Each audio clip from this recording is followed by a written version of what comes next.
Tarek El Diwany. Welcome to In Good Faith. Thank you. Assalamu alaikum. Wa alaikum assalam. It's a distinct honour and pleasure to have you here. I have to ask though, since this will be, I've put out around 20-something podcasts, and by the time this goes out, maybe it will be close to 30. And you kindly accepted my invitation on the condition of absolute anonymity, obscurity, etc. No filming, no promotion, etc. But it wasn't too long ago that I saw pictures and videos of you out there. So did you just look in the mirror one day and just realize that your devastating good looks are causing a problem in society? Or what's going on? What's going on? This is about the issue. It's not about the identity. It's not about the face. There are many people who are selling their image, promoting themselves. I'm not interested in that. I want people to discuss the issues. And I think, putting a face in the way it's just not for me. Sure. Did something change along the way? Like in terms of because obviously that wasn't so much, once upon a time, maybe that wasn't so much. Once upon a time, we didn't have the ubiquity of the internet and everybody watching stuff all the time. I don't like to be recognized in the street. I don't like that kind of thing. I like to be able to loaf, go around coffee shops and clothes shops looking at, do what I want to do without being interrupted. And we've got a celebrity addiction going on in the world. I just don't want to open that door. Sure. No. Well, in your own way, despite your best efforts, you are something of a celebrity with some people, at least. Certainly, you're one of the first, I suppose, educators that I came across really in my life. I mean, you published the first edition of your book, The Problem with Interest, in 1997. I was 13 at that time. I don't think I read it in the year of its publication, but certainly by the time I got to university, it was, I became aware of it. And that's where I met you. Yes. At Cambridge, right? Yes, that's right. Yeah, I remember you sitting, smiling in the audience. That's right. Yeah. Yes, smiling to cover the fact that I probably wasn't understanding much, despite my economics degree. Well, I think, coming here, I always feel a little bit of an imposter because I'm not a professor, I'm not a doctor. And I know there are geniuses in the world, and I'm not one of them. But I did feel that a lot of the people who I met at Cambridge, Oxford and elsewhere, who picked up on the idea were geniuses. And thank God for geniuses. Where would the world be without them, But, I haven't done any revision today, but I'm expecting to be grilled a little bit. So, Well, to be honest, you see what it is. What I find about this conversation and the topic here is that actually I think there are relatively few people who are extremely passionate about this subject. And for most people, I think once they just start to get into the waters a little bit, I think the content becomes overwhelming to the point that they can't actually figure out what is being said or going on really. So actually, I want to have most of this conversation for almost like a dummy's guide version, or to the extent that we can, partly for myself, but really for the audience. Because I can just imagine the audience sometimes will get lost. And having kind of reviewed the latest edition of the book, which I managed to get hold of, as I was reading it, I could just imagine that whilst it's pitched in exactly the place that it needs to be pitched at, I think, just for a lot of people, I'm talking the average person, whatever that is, or whoever that is, I can imagine they would quite easily get lost in the argument. So maybe just to then get into it, and for the gazillionth time in your life, what is the problem with interest? Well, first of all, I think one has to understand that economics, it's not a natural science in the way that physics or chemistry or perhaps even medicine is. In those fields, you have what I would call genuine rules and laws. And, if an apple stem breaks on the branch, it will fall to the ground because there is gravity. We can predict movements in the physical universe, for example, in the chemical reactions of substances. And people must never get the idea that we have the same kind of laws and science working in economics. In the economics that we've been given over the last 300 years, let's say, in the capitalist era. There, we are dealing with something much more akin to a religion. And we have to understand that the laws of selfish wealth maximization are maybe not laws. They're just the way some people are. And we don't need to be that way. And maybe people in Indonesia do not think of selfish wealth maximization as much as the guy in New York or in London. So there's a context to things. So maybe some laws work more in other places and less in. And once we understand that, economics is not actually a science in the way that physics or or medicine or chemistry is, that it's more about people's conceptual choices and their value systems, then we can start to have a proper discussion. So with interest, there is maths. And that maths is very rigorous in defining what the interest charge is on a loan of money for a certain period of time under a certain convention. So yes, one can be very precise about the charging of interest and how much should be paid. But when you ask the question, should there be interest? Now we come into the religious value system, conceptual side of the discussion. And that is much less scientific. One could invoke revealed religion to have that discussion. Why did the Christians prohibit what used to be called usury and is now called interest? Why did the Muslims prohibit it? What were their arguments? Was there some spirituality in that? Is there some revealed injunction which says this is bad for you and that you just have to believe it and you can't prove it? And is that scientific? I mean, is it scientific to believe in something you can't see? Right? I mean, some people will say, yes, it is. So the discussions that we'll have, over however long we've got together, are about philosophy. They're about value systems. They're about beliefs. They're about intangible things, intuitions, about lived experience, and to an extent about scientific law. So you asked what the problem with interest is. To keep this very simple now, I mean, that's the framework, but to keep it at a simple level, people will say, what is wrong with the idea of renting money? I can rent a horse, for example. I can rent a car. Why shouldn't I be able to rent money? People will say, if I agree with you that you'll give me some money and I'll give you that money back with some more later, then what's wrong with that? Why can't I make a contract? People will say, if I take money from somebody to buy a house, that helps me. Why shouldn't I help them, give them some share, in my success? So there are a lot of reasonable questions which are asked, but my contention is that when you look at any of these questions, you'll find that there is some kind of injustice. And I'll give you just one example of where there can be a huge injustice, and one that we're experiencing now. When people borrow money, what the lender today and in the past has often looked at to a very great extent has been not what you are going to do with that money, but whether you have sufficient wealth to repay it. There's this quip that, banks are institutions that will lend you money if you can show them that you don't really need it. If you're wealthy, you've got a big pile of gold, bullion in your vault, or works of art, or shares in a company, or properties as assets. The bank will be very happy to lend to you because they can, in the event that, you're having cash flow problems, they can go and take one of these properties, one of these works of art, some of this bullion, and sell it and get their loan back, plus the interest charge. So it has become a feature of life in the modern world, particularly, that banks will lend you money if you've got lots of assets. In other words, they will lend to people who are wealthy. If you're a poor guy, you've got a great business idea, but you've got no wealth, you can't borrow from a bank. It's very, very difficult. People will continually tell you, always finding people coming to me saying, look, I've got this great idea, but no one will lend to me. Some young guy or somebody who doesn't have wealth that the bank can take as collateral. Under this system, what happens is that wealth tends to circulate to people who are already wealthy, because they're the ones who've got the collateral and can borrow. Now, if you compare that to the sort of system that's predominated under the Islamic system of economy, which we had in the past, where interest charges were prohibited, what happened then is that financiers financed people on a profit-sharing basis. And what they then looked for were not people who were wealthy, because that, doesn't mean that you're necessarily going to make a profit, right? Just because you happen to be wealthy, your new restaurant, your new business, your new manufacturing might not make a profit. What they looked for instead were good projects, good quality managers, people with a good reputation, with good experience. Now, the poor person can have all that just as much as the rich person.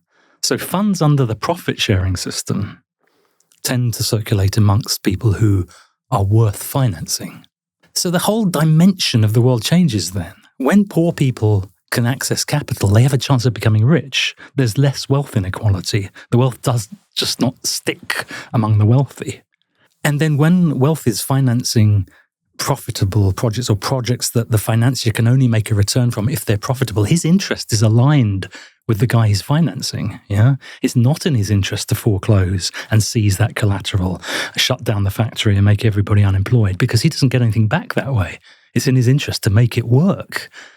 So this idea of repossession, foreclosing, this drops away substantially. I mean, I'm not saying entirely, but, the tendencies are very clear. So, we have a world of great wealth inequality now, and increasing wealth inequality. And, a few hundred people own more wealth than some, if you add the 20 poorest countries together, they have less wealth than the richest 50 people, I mean, it's an absurd wealth inequality.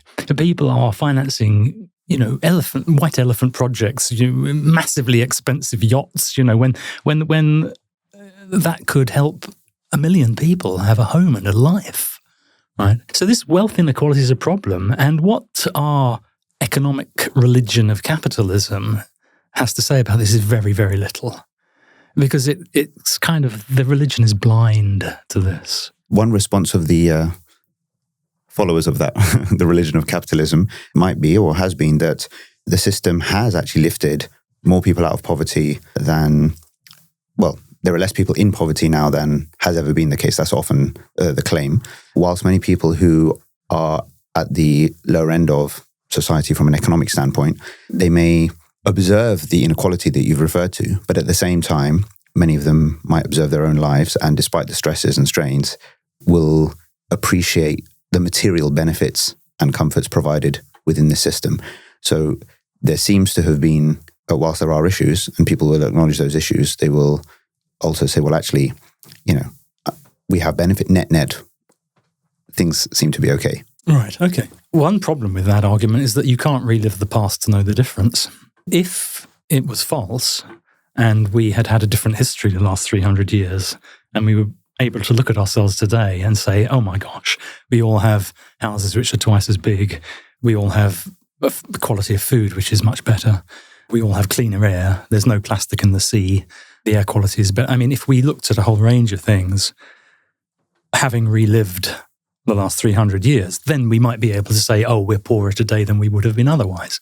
But we can't make that comparison. So unfortunately, that doesn't work as an argument. What does work is looking at the, if you like, the levers or the individual components of the argument and saying, does interest make us better off on a like-for-like basis in this particular area where we can control the experiment, right?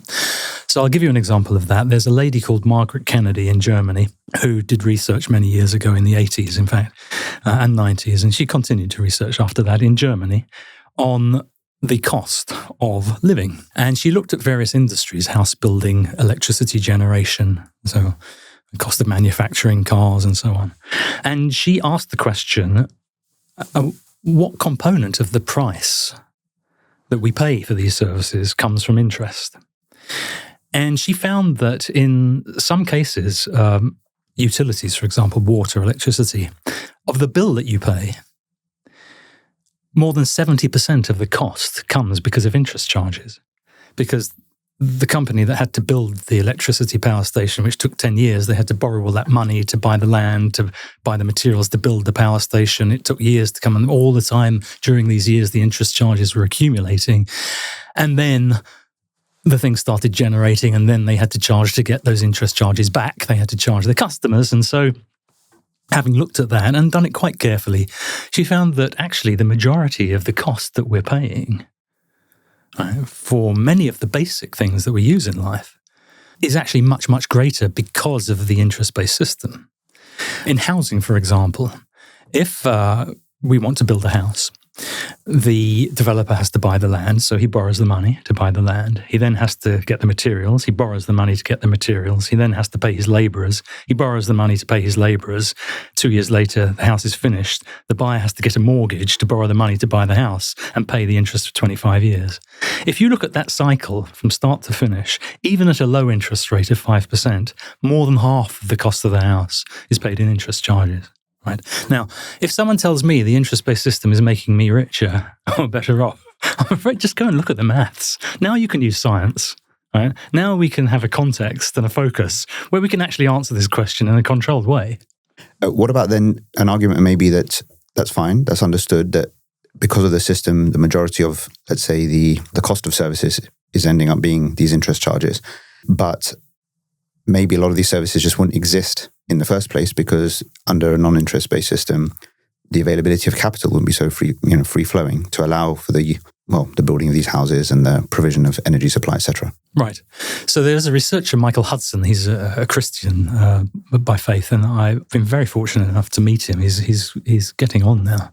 In Canada, he's a professor there. And I remember many years ago we sat down and he was telling me he'd been researching the medieval period, and he'd found that several hundred years before the advent of capitalism, he'd been looking at the medieval society and how it functioned on an economic basis. And he found that for the average labourer in the places where he was looking in England, it took 2.5 days of your week to earn enough money to pay for your living costs. And he discovered through his research that what people did was that in the other 4.5 days, when they had nothing to do, they built churches and schools and dry stone walls, and the roads they, cleared of rubbish and weeds and paved them as best they could, right? And they survived. And actually what they produced through these hundreds of years is where we like to go on holiday. No one goes to the modern capitalist sheds that Amazon builds. But the Victorian sheds that they used as warehouses are the most expensive apartments in Shad Thames, in London, right? Something has happened. And in our system, the interest-based system now is unable to produce the kind of wealth that we want. However, it is forcing growth on us. We are in a system of forced economic growth. And to that extent, the person who says that we wouldn't grow without the interest-based system is absolutely right. And my response to that is very simple, that there are many kinds of growth. And if I was to tell my wife that I have a growth when I go home tonight, she'd cry. And some of these kinds of growth are not the kinds of growth that are good for us. We need a growth that helps humanity, not one that destroys it. The growth that interest has given us is a cancerous growth. It is forced on us. And it's largely forced on us because our people, our companies, and our governments are trying as best they can to repay debts. And one of the only ways that they can see of doing that is to grow their business, to expand it, to become bigger, to widen their tax take, to increase their income. Just track back a little bit before we move on to something that you said at the beginning, which I felt in a way, it felt to me as though it did a disservice to your own case. Oh, yeah. You seem to say that actually this isn't a natural science and that it's more in the realm of concepts and philosophy and therefore almost requires a kind of belief or trust that takes a leap of faith. But actually, a lot of what you're saying and many of those people who advocate against the current system, they do so on the basis of the actual tangible negative effects. So maybe, is it correct to make that separation? Because actually, wouldn't we say, even if we want to take a faith-based perspective to say, okay, but this is like a more divine command sort of approach to it, we will say, well, actually, let's put it to say something like, the godliness and the goodness are almost actually identical in a sense, meaning that if we depart from that, you will see the negative effects. And obviously there's many very powerful, one of my favorite Quranic verses on this theme is about, in translation, corruption has spread on the land and sea. Yeah. Because of what people have done in order... Because of what men's hands have earned. Right, exactly. Possibly. Yes, exactly. In order for God to make them taste the results, or some of the results, it's very specific, some of the results of what they've done, so that they might return. Yeah. Meaning that actually the world as it is right now, with all of its difficulties and darkness, is actually almost the strongest component of the case, which is very natural, very material, very sort of hard evidential, let's say, as opposed to purely, now you don't need to believe sort of just, to kind of understand it because the negative effects are all around. Right. Yes, to an extent, I understand what you're saying. Now, the problem there is that if you look at a result and try to disaggregate it into the causes, right, the world is so complex that it's often impossible at an empirical level to do that, to disaggregate and say that this result, the plastic in the sea, has come from riba, for example. And I would say that half of the pollution problem, at least, on a very rough scale, half of the problems that we have come from the interest-based financial system and the way that money has been sort of corrupted by interest. Well, what's the other half? Well, the other half is the creation of money, which we can talk about. Yes. But at this stage, if you have a result and you want to know what's caused this, it can be very, very difficult to find the underlying causes unless you receive guidance from the creator in this case, or unless there is, if you're a child and you're trying to then, the adults and the great scientists will guide you to say, well, we've discovered this is what is. But that process of discovery can take a long, long time, and arguably it may never happen. So in economics, because we're dealing with a very complex system with thousands of variables at work to produce a given, how will you ever know that actually of these 1,000 variables, 4 of them are the ones that are really causing your problem? Right. Now, the second thing is that you can argue in favor of almost anything. I mean, I've worked in legal cases and given expert witness, and we work with lawyers regularly. And I was talking in the introduction to my book about a case in Victorian times where a woman murdered her children, and she went up into court and she defended her action, and she said, well, look, my husband's died, I'm very poor, and they're going to take them away, put them in a workhouse, and then they'll turn into terrible people, because everybody who goes to the workhouse without their parents, they become terrible people, and they'll have a terrible life, and they'll go to hellfire. But if I kill them now, they'll go to heaven because they're kids, right? And you can argue for anything, right? So the trouble is, in this sort of world that we're in now, where, a lot of people are not Muslim and are not going to accept the answer that God says so. Yes, you need to point to the what is happening, but you also need to make these value-based arguments which sort of call to people's intuition. There's an intuition that says, look, this just can't be right. Precisely. And I think that was what I was kind of saying, really, was just that actually, you can go from the negative material effects to the intuition that something is wrong, to objective sort of metaphysical sort of truths or values, which then are grounded in ultimately, faith, the divine. Well, let me give you an example of that. Here is an empirical evidence which is scientifically provable at the mathematical level, and yet which leads to a result that the human spirit cannot accept. People who are in finance know that a standard way of analysing a business project is to do what they call discounted cash flow analysis. You look at various projects, you're an investor, you're thinking, which one should I take? And you want to take the one that's most profitable, apparently. So how do you analyse the cash flows of all these different projects and choose which is most profitable? Some you have to make a lot of loss for, a couple of years, and then you get huge profits. Some you make a little bit of a loss for many, many years, and then you get good enough profits for many years, right? And how do you compare those two flows, right? So there is an example of a farmer in Africa. He could be anywhere, but let's say a farmer in Africa who has 2 choices for his land. He can continue as his dad and his granddad have done for generations, farming it sustainably. And they make 100 units of currency of profit every year. And it carries on forever. So your profit stream is £100 or 100 units of currency forever. Okay. However, there's an alternative. You use highly intensive agriculture, and that produces a net profit of 150 a year, but only for 15 years. And then at the end of that 15 years, the land is turned to desert because you intensively farmed it and it's no longer capable. You've exhausted the land, right? So 150 of profit for 15 years and then nothing ever after because it's desert, or 100 a year forever because you're doing sustainable farming. Now, if you apply an interest rate of 10% using this discounted cash flow model that I was telling you about, which is standard in the City of London, is used every day by thousands of people, and you decide which one you're going to take of those 2 approaches, then with 10% interest, you choose the 150 quid. Now, this cannot be right. We cannot say, yes, it's worth desertifying land to get a little bit more profit in the meantime. Which is a good example to explain, I suppose, the environmentally degrading effects of everything that's going on. That as well. But what it also demonstrates is that this can't be right, and yet the science is telling you, it's right. Yes, right? yes. So this is calling to the human soul and saying, can you not see that the whole basis that we have, this empirical, deterministic model that we have for choosing what our laws and rules should be, doesn't work? All right, and now look at the sea and the plastic and the pollution and the global warming and the forced growth which is causing it. maybe this is too soon, but I think we can unpack things along the way. What I'm interested in is what this transition even looks like.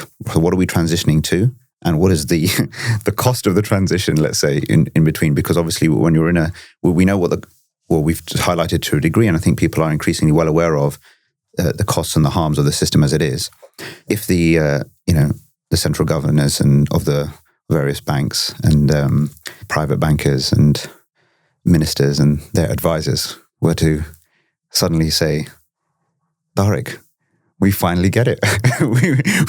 We've read every edition of your book over and over again, and thank you for that fourth one, because that finally tipped us over the edge, and we get it. Please come in and tell us, what do we do? And we will blindly follow. What is the actual practicality of the moving to where we want to get to? Well, it's not just about interest. At least half of You'll the disappoint problem, them. You'll say, well, you thought you understood them. Well, it's not just about it. It's what interest has caused as a kind of what it's done to the system. And actually, I think the other half of the story is about money itself. So you'll know, because you've known me for a long time, I've been talking about the nature of money. The interest-based system has given us a kind of money and a kind of monetary system, which is, well, I would say at least as destructive as interest itself. But because it's a cause of, it's a result of interest, then you can pin all the blame on interest. But to describe what the problem is, just briefly for people who haven't encountered it before, most people think that when you go to a bank and borrow money, you're borrowing money that someone else has put in the bank beforehand. And that is not true. At a system level, what happens when you go to a bank to borrow money is that the bank just creates it out of nothing. In the old days, they did that by printing a piece of paper. And people believed what was written on the paper. And what was written on the paper was a promise that if you took the paper to the bank, you'd get a gold coin, or the face value of the paper in gold. Now, the banks when they lent money, they lent those paper receipts. And the reason they did that is they didn't have any gold. But people thought the paper receipts were convertible into the gold. So they trusted the receipt as if it was gold, right? So early banking started because it was literally a license to print money. In the 17th century, the Bank of England started in London. People went there, they borrowed money, but the money they were borrowing was paper receipts. Which is what we call quantitative easing now. And so now they have a name for this. Fancy terms. Fancy terms to disguise an evil truth kind of thing. So banks from the early days have not been institutions that sit in the middle between a depositor and a borrower of money. They have been actual creators of money. Now, you know that if I was to create money at home on a machine, and print it, and then I'd go to prison. And the question is, why should a bank be allowed to do this? I mean, if it's a prisonable offence for me, why is it so legal for them? Why are they given the full protection of the law to do this thing, right? But there are bigger questions. If I have the power to create money from nothing, I'm going to become very rich. And everybody else will want to become a banker. And if everybody ends up practicing a fraud, basically counterfeiting money, who's going to do anything that's value added in the world? Who's going to build the houses? Who's going to make the machines? Who's going to farm the land? Who's going to do the medical treatments? It's much easier to cheat people of wealth rather than have to work for it, right? So this has a very corrupting effect on society. The size of our financial sector is so large, not because we need a large financial sector, but because it's so profitable. And it's so profitable because it's based on a fraud, and behind every great fortune lies a great crime. That's the old adage, and I believe that. So this corruption is one that affects the allocation of resources in society. And it comes to the point where if everybody is manufacturing money and doing financial jiggery-pokery, then who's going to be creating the wealth that we need? And you can see that in the debasement of the world, in the debasement of the food supply, in the shrinking of the houses, in everything that usury touches, it debases, you see. And the mechanism that's happening here, to a large extent, is through the money system. It also accretes power to a very narrow set of interests. If you are the banker, you can choose who to finance. You can create that money from nothing. You can finance your mates. You can finance people who politically agree with you. You can finance people from your own clan. I mean, where does this stop? And so you will find now that business people who have close relationships with the banks are able to go to the bank to borrow the money that they need and then to buy up large sectors of the economy. So you will find, if you look at the various sectors, I mean, the grocery trade, the 3 or 4 companies that dominate 2/3, I say dominate, they own 2/3 of the grocery trade. in the United Kingdom. We used to have a grocery trade where there were 50,000 private grocers, family controlled. Everybody had a dignified job running their own business, caring for their customers, for their community. It's all been replaced by 3 or 4 supermarkets. Giant monopolies. How did they get to that position, right?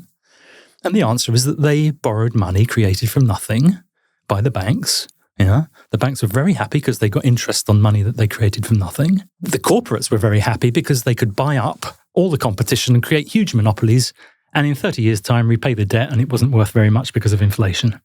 Because when you pump up the money supply with new money, the value of each unit of money goes down. In other words, we have inflation. So it worked for everybody perfectly, the system. Unless one talks about money as well as interest, you're not getting both ends of the stick here, right? So when Tarek becomes the Chancellor of the Exchequer or the U.S. Treasury Minister in his dreams, then Amen. Well, or should I say, God help us all. May God help me, because this system is so powerful and so wealthy that it will do everything it can to stop. Yeah, but I want us to discuss it now on the basis that you've somehow got past that point. So there's no resistance. Which point? There's no resistance? Yeah, assume no resistance. Okay, you're in that position, no resistance. Now what? Because I think that, as with anything, you gave a sort of medical analogy earlier on, when somebody, has a medical issue or a difficulty and they submit themselves to being fixed, that middle part is obviously painful and difficult and sometimes long. So I really want to understand, and I think this sometimes hasn't, maybe it has been, but I haven't, maybe encountered it for a little while. Just a really good explanation or a kind of an eyes-open understanding for people of what it would take if everybody was compliant with transitioning to whatever a better system would be in the long run, not just for the 15 years, but for ad infinitum, children, grandchildren, keep going. I'm just really trying to understand what that process would look like, what we need to accept. I hear some arguments from like the degrowth sort of camp movement, which then takes away from this idea of growth as the god essentially, and just growth for the sake of growth, etc. So I just really want, if you can help us really think through that would be really helpful. Okay, so philosophy first of all. Sure. If you take away the bad things, if you prohibit the things that are destructive, then you can have anything, and it will work better. Right. So there's a question, actually, do we have to propose a new model, or do we just prohibit the corruptions? But what does money look like in this new world? Well, this is the thing, you see. Is it for someone to prescribe what money should look like? Or is it for them to prescribe what it shouldn't look like? Well, in your book, it feels as though you were a little prescriptive. I do. No, I have a prescription of a kind because I think society does need leadership, and we're not in a sort of Rothbard, libertarian, no state anarchy kind of situation. You're Chancellor, remember? So. Yeah, I'm Chancellor. So I want to, help people avoid the mistakes that the free market might make in getting to the right solution, which could take decades or centuries even, So what I think one has to do is to look at the nature of money and prescribe a sound form of money. Now, the Austrian economists, von Mises, Hayek, these people were very keen on having gold or money that was backed by an asset of some kind. In other words, that it had material value. It wasn't a concept like a pound, or even the Bitcoin, you could say, is a concept. It was actually materially backed. And that doesn't mean it has to be gold. It could be a kilowatt of electricity or something, but there's a material backing to this thing. You know what it is that you've got. And if you have a commodity money of some kind or an asset-backed kind of money, by land or bullion or whatever it might be, if you have that kind of money, it is a money which cannot be created from nothing, right? And you immediately take away the fraudulent nature of the creation of money here, where somebody presses a button and creates money, probably to their own advantage, definitely to your disadvantage, because it devalues your existing savings. And therefore, natural limited supply is part of the... Limited... look, someone might find a mountain of gold under the Euphrates. No, tomorrow, sure. right? But it's not like it's not infinite. I mean, there might be more of it than you know of, but it is finite. It costs something to. So if you see, one of the things about commodity money, if you have gold as an example, if I want to mine gold, I have to buy capital equipment, diggers, laborers. They have to dig it out, and then I have to refine it in a refinery. I have to build a refinery. There's capital cost, right? And if gold is money, then I pay those costs in gold. And then the equation that I make as a producer of money is, will the amount of gold I get from mining pay the amount of gold I need to pay to buy the capital equipment, pay the labourer? And if those two things are out of balance, for example, because prices are very cheap, then the amount of gold I have to pay to get the labourers and the capital equipment is less than the amount of gold I'd get by digging, by employing those resources. So I'll produce gold. The money supply will increase. And as money supply increases, the cost of things increases. So suddenly we're back in balance now. The cost of producing money equals the amount of money that you can produce by paying that cost. And we've got a balance. Now, nowhere in the current system of interest-based fiat money do we have that balancing mechanism. And this is the funny thing. Although they propose free markets, the Monetary Policy Committee can meet in a closed room and decide what the price of money is. And they can press a button and create as much as they like, irrespective of how much it costs. So this free market world that we're living in doesn't apply free markets to the creation of money at all. And so, if you have a commodity system, at least that natural force of economics, which I would say is a science, the supply and demand issue, it does come back into play to some extent, right? And certainly to more extent than we have at the moment with the money system that we have. So I would propose a sound kind of money. It doesn't have to be backed by commodities, but it does have to be backed by something material. And with sound money, now we can go on to the contractual side of how do we use that money to invest. And if one prohibits interest charges specifically on money-for-money transactions and requires profit-sharing transactions, then the use of that new kind of or old kind of sound money, will be also sound. And we will find that the projects that are financed are beneficial largely. Of course, there will still be losses made in the investment sector. There always are. Not all projects go well, but at least the allocation of resources will be on a basis that the guy has a good project, not that he's already wealthy, for example, right? And with this kind of system now, you start to repair the damage. You start to repair these forces which are increasing wealth inequality, that are creating forced economic growth and all the pollution that are creating the monopolies that we have and the lack of opportunity for so many people. There are many other kinds of contract that can still survive. Leasing contracts, it will still be fine to lease a car or to rent a house. Buying and selling will still be fine. You can still buy your oranges or, at the grocery store, or sell the computer that you've manufactured in a shop. Private ownership is still allowed. But the way that we look at things overall, and I go back to how I started, is that our philosophy legally is about what we prohibit, not what we permit. In this world, would there still be accounts, bank accounts? Would there still be? Yes. Okay. Would there, what am I paying with? Or am I still 2 clicks on my phone and tap? Or? Yes, of course. So now you're talking about the method by which money is transferred. And this actually goes back, the whole idea of the check goes back to Muslim times, the soq, which was used, to transfer money long distances. In Baghdad, in Cordoba, they were using paper instruments, hawala, money transfer contracts, 1,000 years ago. Well, yeah. I mean, that kind of technology of how you transfer your sound money, of course, is there are many ways that you can do it. There's nothing wrong with doing it digitally now. If you can find that system, and people have, where they can transfer money from, A to B digitally, where they use a card in a shop to tap. And so this is not prohibited. This is just a legal and practical mechanism for transferring money from one account to another. So, we're not going. People like to sort of disparage the reform ideas by saying that we're going back to the Stone Age, but it's like a very low argument. It's not a dignified argument. Would I be right in saying though that in this system, essentially, there's one common? You wouldn't have multiple banks. Essentially, people would like these different. Would you in the system?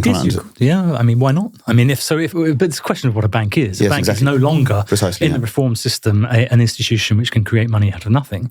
They might be an institution which holds your valuables safe in a vault. They might be an institution which gives you financial advice on your will or on investments. They would be probably like an investment fund where people invest in them on a profit-sharing basis, and the bank then takes those funds and invests in business people on a profit-sharing basis, and it uses its own nous, its own human resources to do the financial due diligence on the companies it wants to invest in, because the average guy who's putting his money in this new bank doesn't have the knowledge of finance and business in order to make a good decision. So he uses the bank as an investment advisor of a kind, and the bank takes his funds on a profit-sharing basis and invests them on a profit-sharing basis. And that's where banks would go to. And so that's the sort of carrot on the stick that you offer to the financial services sector. You have to say to them, look, you guys, there's nothing's going to be as profitable as fraud. And we're prohibiting fraud now. And so you guys are going to have to accept that your bonuses and your whole sector is going to shrink, by probably sort of 80%. It's going to go down from 15, 20% of the economy down to 2 or 3 or 4%. So what I'm hearing so far is that we've got essentially a gold-backed, digitally viable monetary system. An asset-backed. Yeah, fine. Material asset. Yes, material asset. But I think you're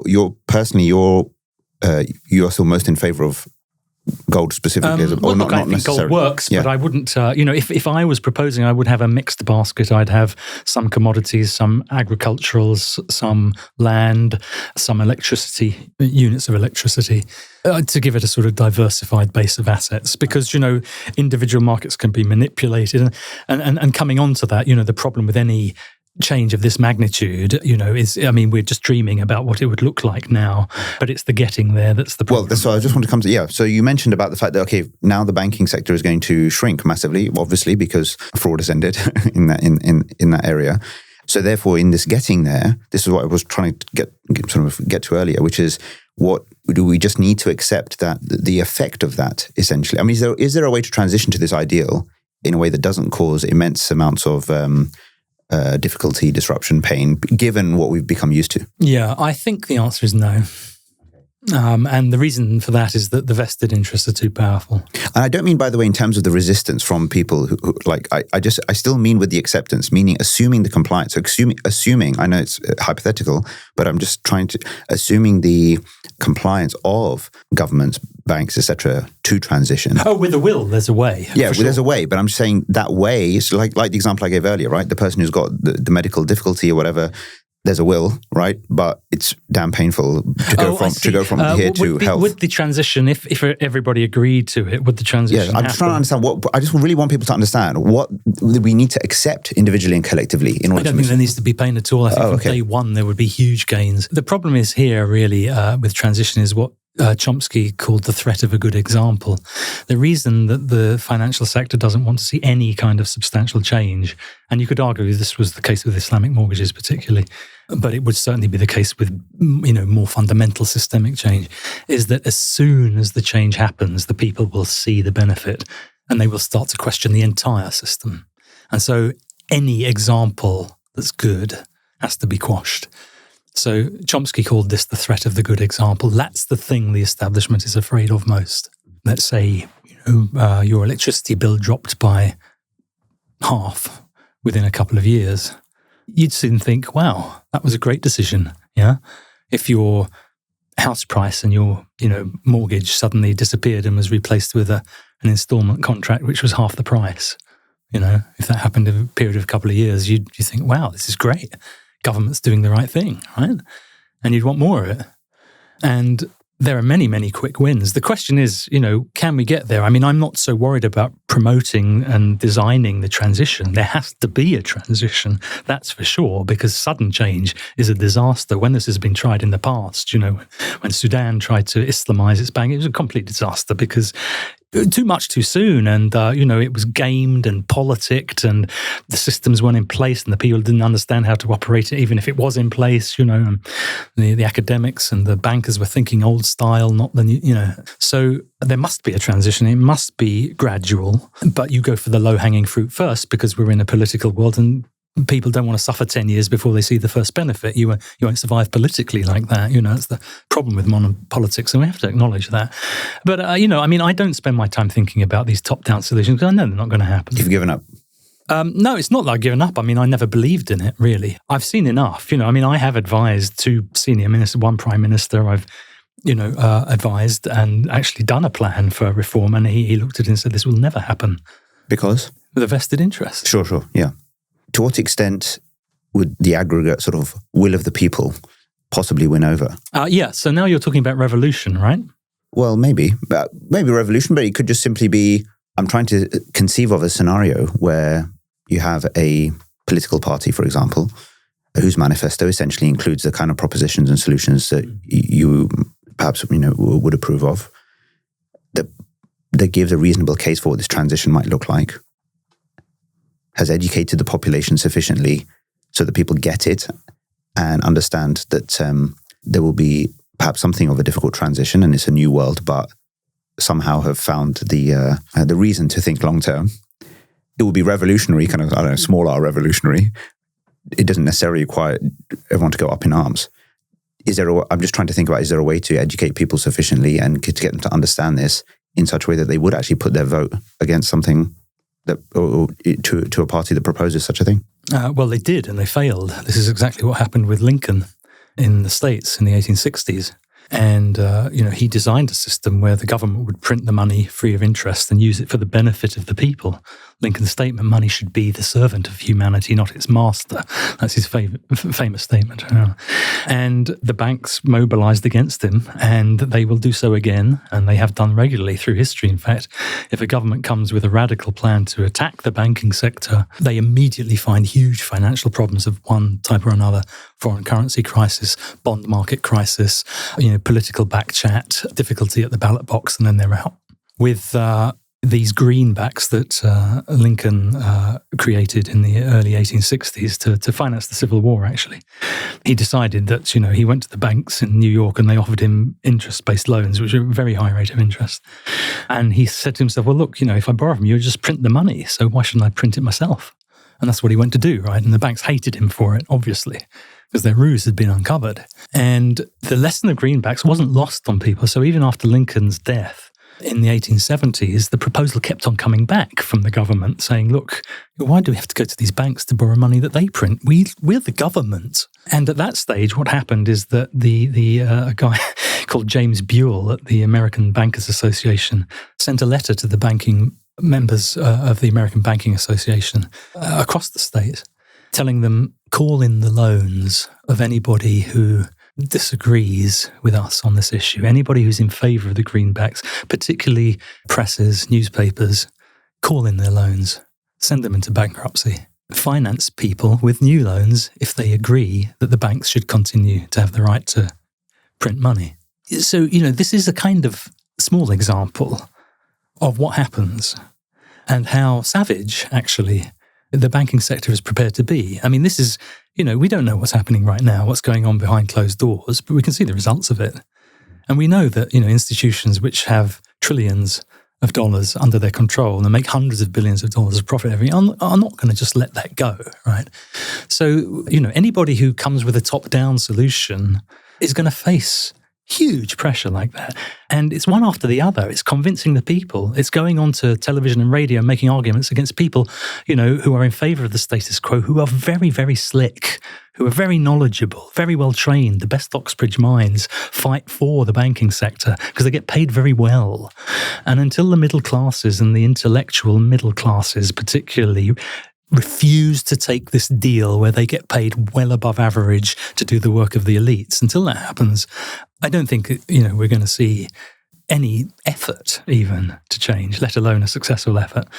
I think, therefore, what will happen, because the system is causing the decline of humanity, is that there will be a catastrophe of some kind, ecological crisis, climate crisis, war, very possible. Slow decline, gradual depletion of resources, gradual depletion of wealth, replacement by another empire is possible. But the problem there is that the Chinese, if they become the next them, they have exactly the same financial system. Their elites realize how well it works for them, so why should they want to change it? Unless something really cataclysmic, asteroid impact, nuclear war, that's really where I'm looking, actually. And in the meantime, the question is, what do we all do? Do we just sit here waiting for the end of the world? And do we just sort of fall down and say, it's useless, we can't do anything? And of course, the answer is no. You mentioned in your latest preface about one of your friends who'd gone off to Morocco amongst the goats and sheep. Yes. He can run, but he can't hide. Sure. He'll find him. The system will find him. Well, it already has, actually. Mm-hmm. In a way. in my ear, I can hear the crypto bros shouting and screaming, asking about crypto, and a few of them I'll be speaking to in the coming weeks as well. So you speak about it, and that's a big sort of new part of the latest edition of the book. And is it a fair summary to say that you can see some relative benefits, but you also don't think it's the solution, like some of the evangelists believe? Look, there are some legal issues, if you want to talk from an Islamic legal perspective on it. One has to sort of go through the sort of layers or the hoops that, a jurist would go through to decide whether something is permissible or not, And with wealth, there are certain hoops to jump through, like with any other legal sort of analysis. And with wealth, wealth is anything that's useful. Sunlight is useful. Food is useful. Tables are useful. Clothes are useful. Property is wealth that can be owned. So sunlight can't be owned. So it can't be property. Then if it is property, Bitcoin or crypto, then can it be used as money? And there are some forms of wealth which can't be used as money. So if I've loaned you money, my loan note that I have is an asset. It is property, but you can't use a loan as money. Right. So there are various hoops one has to jump through as a legal analyst in Islamic law to decide whether something is halal or not. Now, there are also economic hoops to jump through. If you were a jurist, in the 17th century in Holland, where they had tulip bulbs being traded for several times the annual earnings of a skilled labourer, which is, in the 1630s, they had a tulip bulb speculative mania in Holland. Then could you say that it was haram to pay 5 times your annual salary for a tulip bulb? And the answer would be no. The Prophet, peace be upon him, refused to fix prices during a time of food shortage because he knew interfering with the market was a greater evil than the evil of a high food price. And so our rule here is that you cannot interfere with the market. However, the scholar really should have told people, don't get caught on this mad delusion, because this thing is going to dump. And the tulip market duly dumped. And, bulbs which had been changing hands for hundreds of thousands of pounds equivalent each, suddenly became worth a penny. So there's a difference between legally saying that something is prohibited and economically advising people, I'd be cautious. There are booms and busts, and there are such things as speculative delusions, and this is one of them. Now, those two things apart, I would ask people, the problem with crypto is that there is an asset, and then there is a record of an asset. If you look at the UK Land Registry, for example, that contains records of houses and who owns them. Now, there is a difference between the record of the asset and the asset, because I can live in a house, but I can't live in the title deed registered on the Land Registry database. There is a fundamental difference in the use that I get from a database record compared to the thing that it represents. Right. Now, the problem is with Bitcoin and other crypto is that the database record is the asset. And I would say that because, here's point number one, because the record of this asset is beyond your control, then it has a disadvantage compared to a gold coin, for example, which I keep in my back pocket and no one can take away from me unless they kill me. For any crypto, I rely on a very complex network of electronic systems around the world. And if that should go wrong, then I'm in trouble. It's the same with fiat, for sure. With fiat money, with pound sterling, I am not in control of my money fully, because my bank can press a button and freeze it. And they did that with the Russian central bank and took the US Treasury froze $700 billion worth of Russian assets, right? Just by pressing a button. Now, if I need to seek the permission of a third party to pay you for my cup of coffee, then I don't have complete ownership of my wealth, of my money. And this is wrong. It should not be like that. And I should have the ability to choose to keep my gold coin in my pocket or to have it in a Islamic bank, for example, in the new Tarek system, right? I should have that choice. And if I don't trust that system, then I keep it in my back pocket, right? I cannot do that with crypto. It's not fully in my control. The second thing is, what is it? Is it an asset? And it's not. It's a concept. What is a Bitcoin? What is the value? What is a pound? You can ask the same thing of fiat. A pound used to be a pound of silver. But one day they said this paper receipt is no longer convertible into silver. It's just a pound. So what is that? It's pure conceptual value. And so is crypto. Well, I would say the payment form, not the token form, for those people who are shouting at me I know there is such a thing as a crypto token. I'm fully in favor of that. I think that's fine. I don't see a problem with it. But from the perspective of a payment token like Bitcoin, the issue is that it is a conceptual value. Now, people say, but it costs something to produce, just like gold. You have diggers and laborers digging gold. We have machines and nodes and calculating the nonce and all that, and that gives us our Bitcoin. And we have to invest in our computer systems as a cost of production. And to that I say, the cost of production doesn't justify the thing it produces. Otherwise, casinos would be okay. You buy a property, you set up a roulette wheel, you pay a labourer, and now you have a casino. Does that justify the service of gambling on roulette? No. So, I think we have to, in 3 minutes, that's the summary. But the final question to ask about this is actually, it might still be better than the alternative. Bitcoin might still be better than fiat, because with Bitcoin, you don't have necessarily, and this is still maybe 99% certain, but not 100% certain, there's no one who's able to stop your transaction. A government can't freeze it. It doesn't require an interest-based transaction to produce it. So there are lots of advantages to it over fiat money. And if the question is, do I choose fiat or Bitcoin? Now it's difficult. Now I have to just make an economic argument. Do I want to keep my wealth in Bitcoin, which is $100,000 and might be $50,000 tomorrow, or might be $150,000 tomorrow? Yeah, but do I want to take the risk? Or do I keep my money in sterling, which I know is going to become worthless, but it's going to take 20 years to do that? These are economic questions. They're not legal ones. And in your early 60s, that might impact the choice. Well, yeah, but so there's a context as well. You're looking good, by the way, Tarek. Mashallah.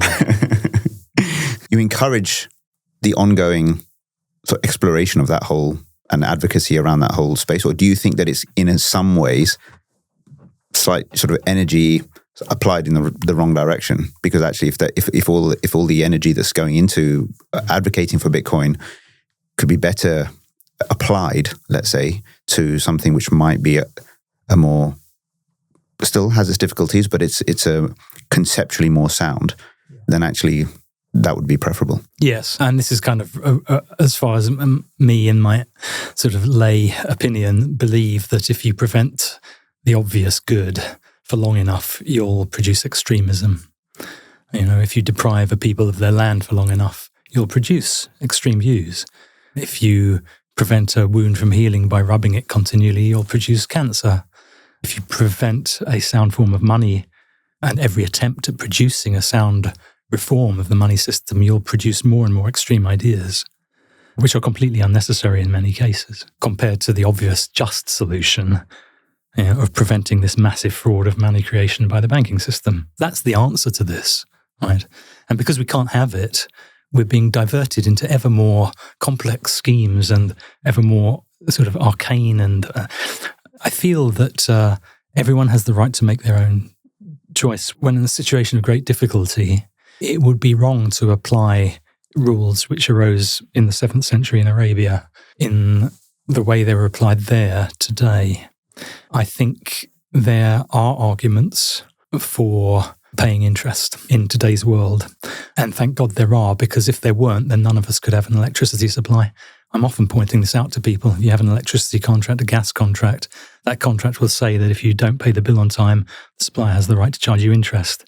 And if you want to be 7th century Arabia about all this, you wouldn't have your supply, right? And then you wouldn't be able to live, right? So I think we have to admit that there's a context to things, that rules have to be applied in a wise way. If you're in a battle, rules change. Some people see us as being in a battle. I think you get the point that wisdom in application of rules is required. Transition, gradualism in some cases. But one has to be firm. Fraud is fraud. It can never be Islamized. We can't have Islamic banks. We cannot have an Islamic form of that fraud. But you see what happens when you try. You get co-opted by the bigger system. The conventional banks come in and they push you in a certain direction. And so we've spent 30 years in that business of Islamic banking going in the wrong direction. And we've got something which is no competitor. It doesn't offer a genuine alternative. It hasn't shown our principles working in practice. It's just been a great big gravy chain for a few lawyers and some bankers, and it hasn't actually got the community very far. It's got them very much indebted, of course, so they can buy houses. To what extent have you seen, or is it even possible to have almost micro sort of economies communities who do, as much as possible, sort of insulate themselves from the normal kind of methods of functioning, and maybe are using some sort of hard money type system between them. Are there examples of these things having emerged or being attempted? Yes, many. I mean, this goes back to, you can go back as far as the 1930s in Europe, where there were non-interest-bearing forms of currency issued in Austria, the Vogel experiment, and to Guggenbecker, who the monetary reformists know about, coal mines issuing paper receipts against the coal that they were mining, an asset-backed currency, and issuing it locally, and producing good results with that as the money circulated. And then the local exchange trading schemes here in the UK, but they all stayed small. They didn't really take off because it is convenience of pound sterling. You can pay it anyway, you can go anywhere with it. Where local exchange trade scheme you can use in your little village, and there's only 10 people who accept it, and they offer sort of manicures and all these kind of things which you don't really need. So I mean, I've been through that. We went through all of this in the 90s and the 2000s thinking that this might be a scheme, but very often it was hobbies for retired people. It wasn't a serious challenge. It wasn't actually going to help people with the real problems that they faced. And you can't have people coming to you who need a place to live and need to pay for some reasonable quality food, and you're offering them sort of conceptual discussions about something that happened in Austria, 90 years ago. It's just, we need to give people practical solutions. So I think bottom up is, because we can't do top down, because we're waiting for the asteroid strike and we have to do something, at least what we can do is bottom up. And I tried to apply it in my own life. One of the reasons I pulled out of talking about these things is because I do believe education is important. I've done my bit, I've written a book and all that, and I can move on now. And a lot of young people who are doing that are very capable, more capable than me. But I felt that what I could do was something that benefited the world in a small way. I went to work in real estate for a real estate fund, and I build properties, design them. We invest in businesses, small businesses on an equity basis, no debt. And we try to help, smaller businesses, and we try to build properties, and real estate is our main focus. And I can do that. Can you talk about the model that you've been applying in terms of the real estate, sort of the financing? So in real estate, we have private investors who give us money on an equity basis, and we spend that money buying buildings, redeveloping them, improving them, extending them, or just managing them, collecting rent, and we take a fee for our work, and sometimes a profit share if we redevelop and the price goes up, then we take a percentage, and we give the rest back to our investors. And that's something I can control. I don't need any Sharia arguments to do that. There isn't any big central bank or big, nasty, evil elite preventing me doing that. English law doesn't prevent me from doing that. I can make some difference to the world. I'm proud of the projects that I've done. I haven't had to waste my time, hitting my head against a brick wall in any metaphorical sense during any of this. I have to have arguments, from time to time with investors and architects and planners, but I mean, that's the normal thing in life. There's a difference between that and a brick wall. A brick wall is saying thou shalt not pass, get lost, whereas that doesn't, there are hurdles, but not insurmountable ones. And I can produce change, I can produce an improvement. This is what I can do, and I think that's sort of part of wisdom. As you get older, you realize you have to try and aim for things that are within your orbit, that, within your reach. Things, don't grasp things which are way beyond your reach. I mean, you may be concerned about something way beyond your reach. I mean, we're all concerned about certain things now, which are way beyond our reach, right? And that's not, it would be wrong not to be concerned, but can you do something about it? Are you going to try to do something? If you are going to try to do something within your reach, otherwise you're wasting your time and other people's time, and you're losing opportunities which you might be able to change, which are within your reach, right? And I think if we all do that, and if we spread this idea, these are ideas of justice. This is not insane stuff, that can be dissed. I mean, people will try to diss it, but as long as you have a minimum of knowledge here on the basics, you can rebut the dissers, and gradually the truth will out. And from the bottom up, it will still come to a point, where the peasants revolt, if the peasants revolt again, they may chop the head off the leader like they did last time, and everyone will go home and forget about it and watch football matches, right? But at least they tried. The advice for young people, other than getting on and trying to function in as sort of ethical and sound a way as is possible in the current circumstances. But for those who are actually interested in sort of, let's say, taking on this fight, to me, it still seems that the gap is still in this realm of education, because to the extent that the truth will out, faster, I suppose, to the extent that people are aware and made aware. And I just wonder whether a vehicle for policy development, communication, in line with some of what we were discussing earlier, still has its place. And, because it can still at least convene the good and the great who agree with us on the kind of fundamental issues, keep making the case heard in different ways and developed and created. Yeah, at some point, barring the kind of apocalyptic situation, and to be honest with you, there's a significant part of me, maybe most of me actually, that does agree with you, not just with regards to this issue, but just multiple different things. We won't really do anything. We'll just keep using, ChatGPT and all of the AI things and knowing behind the scenes what's going on. It's like, we'll just keep doing it until something crazy actually does take place. And then as per the Dune series, right, the Butlerian jihad, you're familiar with that? No, I know about Dune. Yeah, but basically Dune is set in a world where after some sort of artificial general intelligence did exist, it ended up in some catastrophic kind of scenario. And then there was essentially this, what he calls it the Butlerian jihad, where basically then tech is still allowed, but not in such a way that affords this kind of independent intelligence, let's say, to any, external robot or whatever it might be. So it's, I don't know, sound tech maybe, but without facilitating that. Anyway, well, the point being is that, that wouldn't... our collective capacity for sort of self-delusion and being blissfully unaware is yeah. But I mean, the question is, is the system capable of reforming itself? And I don't think it is. I think politics is co-opted. I think the corporates are too happy to keep the status quo. There are all kinds of roadblocks. There's misinformation. There are people running interference campaigns at a very basic level, which stop the people seeing what's actually going on. Appeals to racist tendencies, demagoguery, all of this kind of thing. Yeah, all the stuff that we're seeing. Yeah. All the stuff that we're seeing is an attempt to sort of camouflage the real issues and mislead the bulk enough of the populace so that there's no real political change, or the political change that happens are actually not going to get the people moved in any positive direction for their own benefit. And this has been going on for so long now. We've seen so many cycles of this over quite a few centuries now. And the game always changes. Hats off to them in a way. The way that they manipulate the bulk of the people. I mean, it's not just in the Western world. There's sort of... But at least, people in other parts of the world, if you go to Egypt, they know they're oppressed.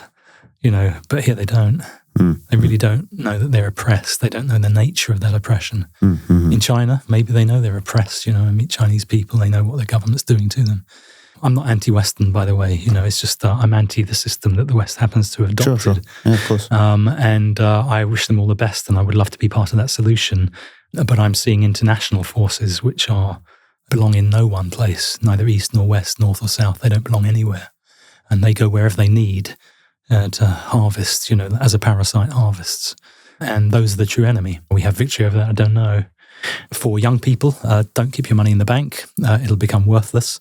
Try and have real assets. Try and do a business. Try and be in control of your future, not a small cog in a massive corporate machine that tells you have to work 12 hours a day. Otherwise, you're not a good worker or, not a useful person.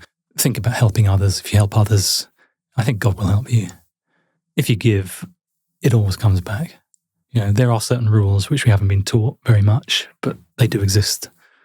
Try and learn those rules and try and live by them. Yeah. Well, that's very sound advice. And you see, we did manage to get close to 90 minutes. You tricked me into it. I didn't think we'd struggle to have a good conversation that would last, and hopefully will be listened to by many. Any sort of final thoughts and observations? Maybe perhaps I'm interested just briefly, what's your own faith journey been like through all of this? It's been almost 30 years, right, since you've been, well, more than 30 years actually, so that you started writing in 92. How has all of this impacted you personally? Because there's the external presentation and everything else. It's always felt to me, and understandably so, that the whole thing has weighed on you, quite heavily in some ways. And at times, and just speaking from personal experience as well, like it's almost like the enormity of what you feel like you're dealing with sometimes can just be can push one into despondency sometimes. There's a lot of volatility and all that. For sure. What maybe just if you can speak to that experience a little bit, that would be, I think. Well, what I think I learned is that God doesn't expect me to change the world. I'm not responsible for that. He can change it tomorrow if he wants. And it's not my responsibility. It's not my task. If you take that sort of load off your shoulders, because I believe there are people out there who think they can change the world. And I really think that's a bad place to come from. You know, people who think they can change the world are often part of the problem. Yeah, I used to be one of those, yeah. So, you know, I think as you get older, you mellow a little bit in that sense. You also lose your patience in a kind of sense. But there is this, you know, overwhelming feeling, I think, that we are up against a monster. And it's just no use pretending that we're not. I mean, you just look on your phone, just look and see what's been going on. That can only happen if there's a monster out there, right? You know, the one who knows. And I know about the financial system. I've been right inside it. And I've spoken to people who are at the most senior level in politics who tell me private things that they couldn't possibly say in public. And I know, I'm battle-hardened. I've seen the reality. And all I'm saying is that, we are facing a monster. And despondent, I know that we win at the end of the day. The truth wins. So I'm not worried in that sense. I'm sad that there are people who are prepared to inflict this on the world. Very sad. And in that sense, despondent maybe that, but on the other hand, that's what God wants, right? Who am I to? C'est la vie. Well, Tarek, thank you so much for, agreeing to have this conversation. I know that you won't necessarily want this, but on behalf of so many people, I do want to salute you for your courage, for your sincerity, just the way that you have, just spoken truth throughout and done that persistently. You're an inspiration for so many people, really. And if anything, I feel, personally, in a way, I feel somehow like I almost, have done you a disservice, just myself, just for the fact that, maybe I haven't supported or been there for you, as much as maybe I could have since we met back in the day. But you said we haven't obviously been in touch for a long time. You said when I got in touch with you that you've been thinking about me here and there. And I do appreciate that. People like you, how could I not? That's very kind of you. And God bless you, man. And and likewise. No, thank you. And I hope everyone who's listening has really benefited from this conversation. And we'll keep the conversation going. And as I said, crypto bros and others coming off the back of this. I'm going to take shelter now. All right. Take care. All the best. Thank you. Assalamu alaikum. Wa alaikum assalam.